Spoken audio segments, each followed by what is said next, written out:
Welcome back to a new Reef Q&A video on the Leonardo's Reef YouTube channel. Today I'm going to cover with you some very interesting topics containing lighting, flow, cycling a tank, all aimed at Acropora reef tanks. So if you want to successfully keep Acropora, definitely keep watching. If you have any questions for me, you can leave them in the comments down below and I will answer them next video. So let's start with the first question by Florian. What happened to your updates every week on the website and when will they be back? Yeah, so every Friday at 7 p.m. we have a What You See is What You Get update on the website online. But for the last couple of weeks, we had to temporarily stop with those updates because, as you may know, we are completely overhauling and upgrading the farm right now. So what we are doing is we're moving all the corals from the downstairs floor into the new upgraded system one floor above. And in that transition, we had to cut back the amount of frags we are farming. Typically we have around 800 to 1200 frags growing in the farm. They are growing for about 2 to 4 months, depending on the species, before they are sold. But because we wanted to make the transition as easy as possible, we brought down the amount of frags temporarily. So we have a little bit less frags to offer the last month, and we are planning to ramp it back up to the original levels in February. So that's going to be pretty soon. So expect the updates to return every Friday, 7 p.m. from the beginning of February. Then we go to a question from Tiago. Leo, may you cover a more in-depth cycling strategy for a new tank? I've heard in some old videos from you that you put in the live rocks first, keep them in the dark space. Okay, more about cycling a new tank. First of all, when you receive a new tank, I think the most important thing to do first is to rinse and to flush out the tank. And you can do that with ordinary tap water. Better would be RO water, but with very big tanks that is a little bit costly and also takes a lot of time.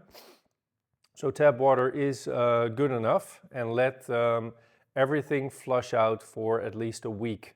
That's the tank, but also all the pipes, all the pumps in the tank, etc.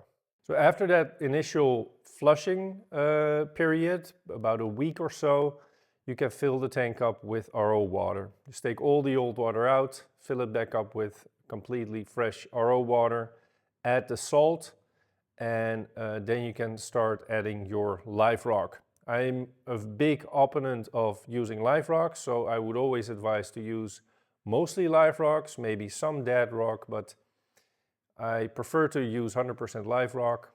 And put it directly in your tank. Of course, in the last episode, I described a quarantine or cooking procedure for your live rock. That's definitely something you can do. That's also something I would advise you to do if you have the time for that, because that takes a couple of months. But that can be already done outside of the tank in like a tub or some sort of Rubbermaid bin. So that can already happen without you having the physical tank there. So after adding the rock, you leave the lights completely off. Everything else is on, skimmer, flow, etc. Just the lights are off. Just leave the lights off for at least 2 to 3 weeks. So all the surfaces in the tank can be covered with a bacterial film. And also with some algae film, because there's also some ambient light from outside, from the living room, etc. So there will be some slight algae film already present. And this is a very important step, because in this way you will prevent most issues with dinoflagellates, in my experience. Yeah, so dinoflagellates are opportunistic organisms. So if there's no bacterial film on your surfaces, on your rocks, on your glass, they will definitely take over when you ramp up the lights after that first couple of weeks.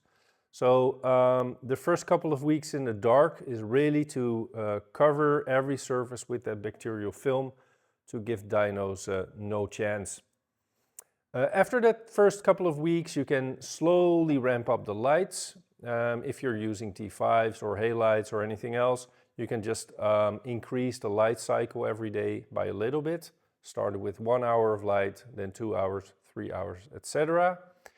And let the tank get used to the amount of light. During that period, also measure your nitrite, ammonia levels, and of course your nitrates. And see if the nitrification cycle already is fully established, which means you don't measure any ammonia and nitrite anymore. And at that point, you can also start to add the first grazers, which are snails, urchins, and maybe even 1 or 2 easy fish, like some blennies or some other fish that can withstand a little bit of fluctuation. And after that, if everything's stable, you can start adding the first corals. Even with an Acropora aimed tank, I would first start with some other stony corals like Stylophora, Pocillophora, maybe Montipora that you can take out at a later stage, because those easier stony corals will help further cycling and establishing a healthy environment in the tank. And later on you can replace those corals with more Acropora. What's also a good option is to start with some easier Acropora like the Acropora muricata or green slimer in popular terms, or an Acropora austera or the famous tort corals. Those are fairly easy to keep, and you can also use them as a good coral to further cycle your tank. So I hope that answers your question about cycling. Then we go to a question from Jace. Thank you. A question regards lighting. You regularly mention full spectrum as well as the adjustability of LEDs can cause more harm than good. Do you make your lighting program full spectrum and simply change the intensity over the photoperiod, or do you also change the spectrum over the day? That's a good question. I do change the spectrum. So I definitely have a sunrise that's a little bit bluer and a sunset that's also a bit bluer, just for personal viewing pleasure, because I also like to watch corals under both daylight spectrum but also under blues. So definitely I change the spectrum over the day as well, but I do try to run a daylight spectrum during 6 to 8 hours a day. So that's mostly the whole photoperiod, basically. What I would do is ramp up the lights in the morning fairly quickly. So ramp them to 100% in, let's say, half an hour. And that's going to be daylight spectrum then. And in the evening, you can ramp them down a little bit slower, let's say in 1 or 2 hours, slowly, gradually changing to a deeper blue spectrum. So that's how I do it personally. I try to keep my photo period between 12 to 14 hours and really give the corals full darkness between the sunset and the dawn period. So not longer than 14 hours of total light. And dark period, dark phase with me means completely pitch black. So not even a moonlight or a small dim evening light, because I think it's very important for the corals to let them recover from all the intense light you give them. And in my experience, if you give them that complete darkness for at least 12 hours a day, you can also hit them with more light during the light cycle. So they also are better able to recover from any light stress during daytime. So that would be my approach.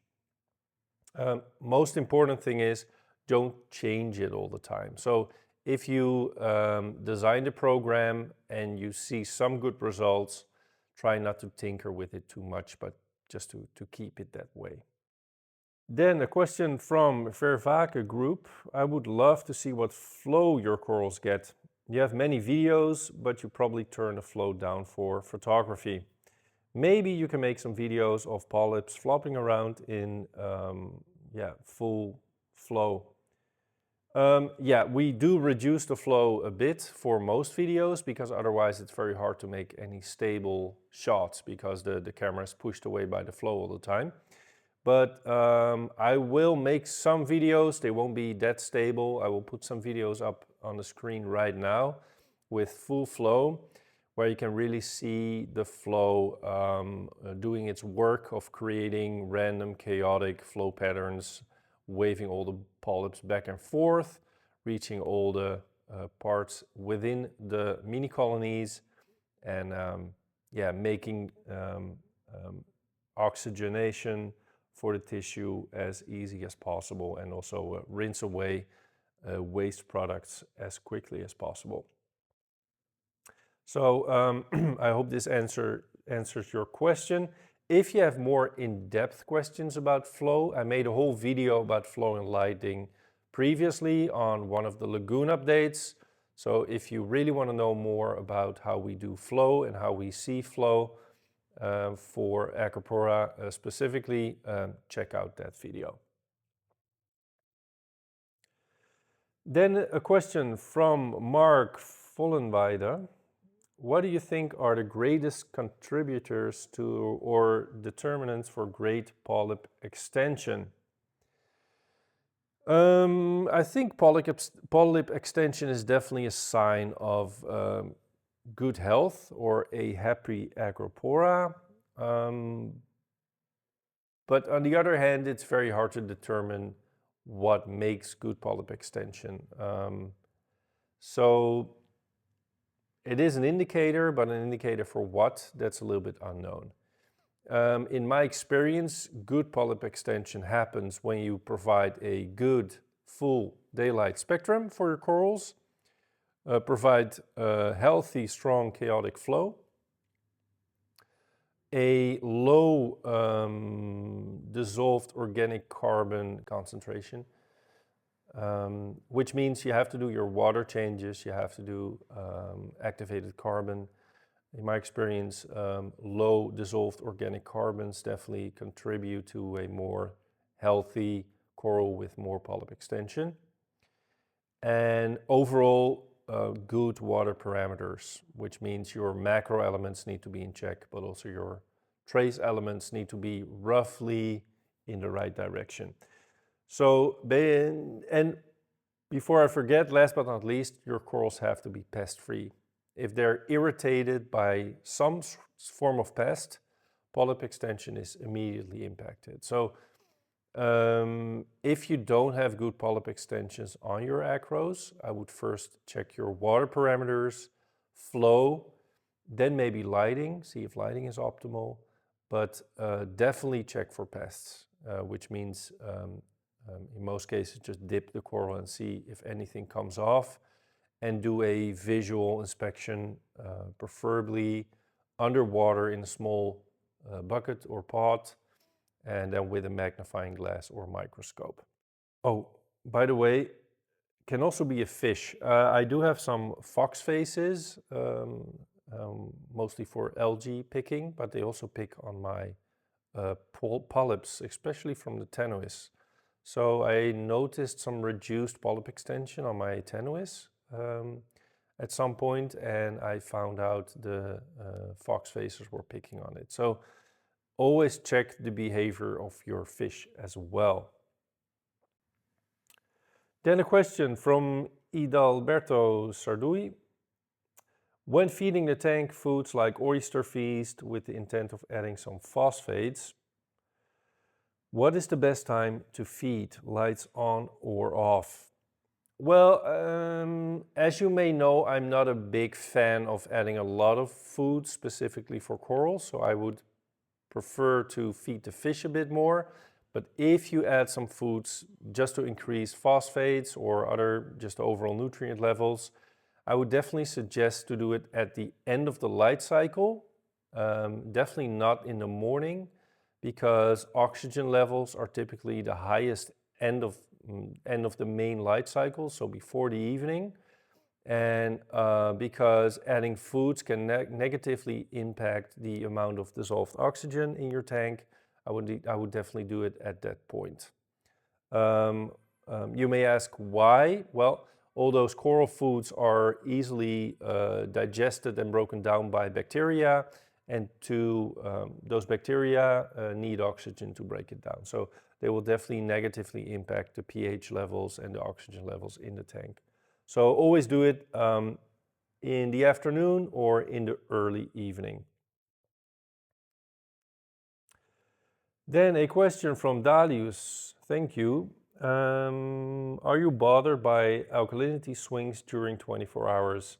Mine swing from 7.6 to 8.0. Is a 0.4 swing okay for Acropora? Well, in my experience, a 0.4 swing during 24 hours is no issue at all. Of course, there are corals that are more susceptible for that, but I just decide not to farm them, or they will decide they don't want to be farmed. So the corals that I farm are typically robust enough to withstand a small alkalinity swing. And that's also the benefit of buying aquacultured, because you definitely know the acros that are aquacultured can withstand those typical swings that happen in artificial reef environments a lot. So yeah, no problem at all, but maybe when you import a colony, they will have issues with it. So yeah, that can be slightly different. And then his second question was, would it be better to dose a bit more alkalinity during light hours? Yeah, that's what we do. During the light cycle, we dose a little bit more alkalinity than during nighttime. Dosing at night is definitely not zero, but I think the increase during the light cycle is about 30% more. And then during the nighttime, it's roughly 30% less dosing of the alkalinity. Calcium dosing is just stable for 24 hours, so that's going to be the same. So alkalinity is a little bit more during the day, a little bit less during the night.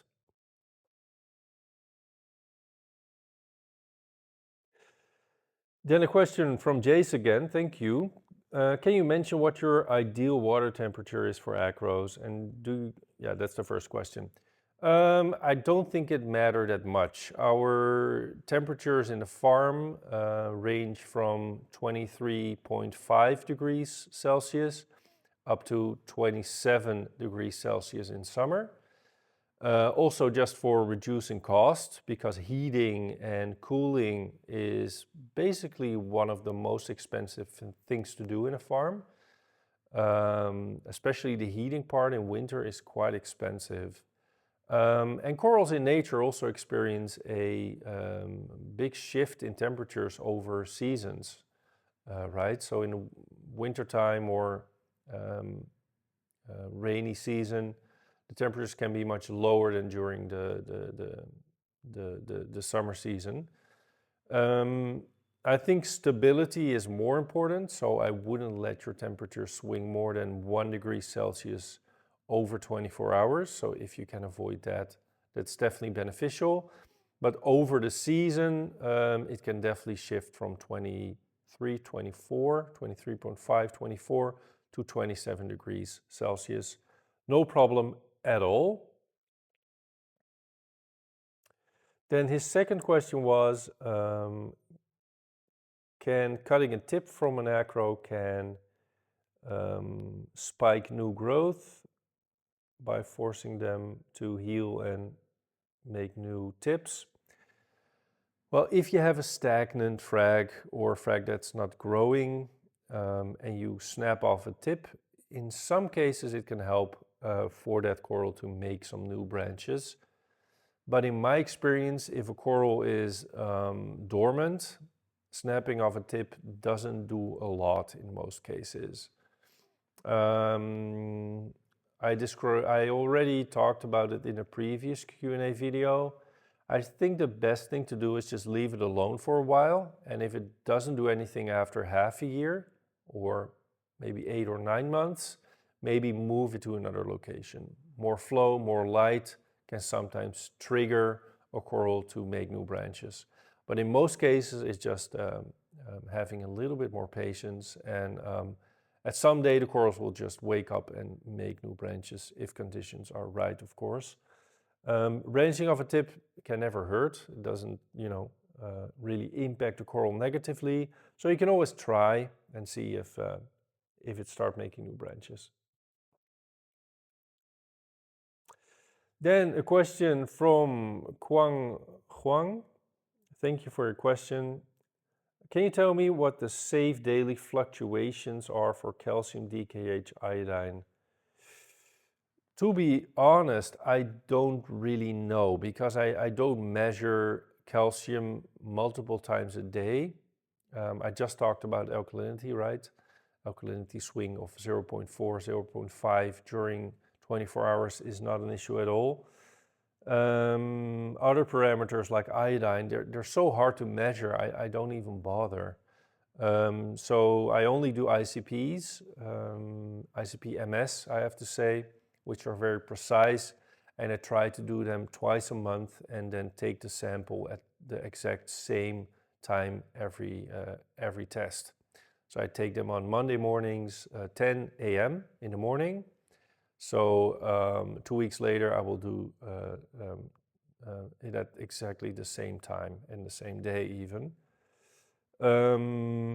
I think when you are dosing, let's say, a balling solution with the trace elements dissolved in that, trace element concentration will be quite stable. Of course, because there's a lot of calcium in the water, those levels will also not fluctuate that much over 24 hours. And if they do, I think there's something wrong with the way you dose or the type of setup that you use. So it's a little bit hard to answer, but I think with a normal dosing regimen, those fluctuations won't be that big, and small fluctuations like the alkalinity swings that I just described are no issue at all. Then a question from Jenny Cantus. Thank you. I don't directly feed my corals, but I notice a clear feeding response from some acros when I feed certain foods, like fish eggs, for example. Having said that, I've also observed that areas showing a higher concentration of the mesenterial filaments sometimes later develop what looks like localized tissue damage. Have you noticed something similar? Yes, I do notice the feeding response of the very stringy mesenterial filaments. But I also experienced corals showing that mesenterial filaments when they are stressed for other reasons. So I do recognize what you are saying.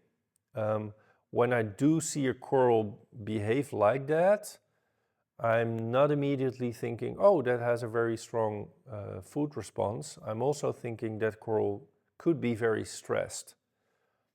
I don't think the two are linked together, but because they look so similar, it's easy to connect those two.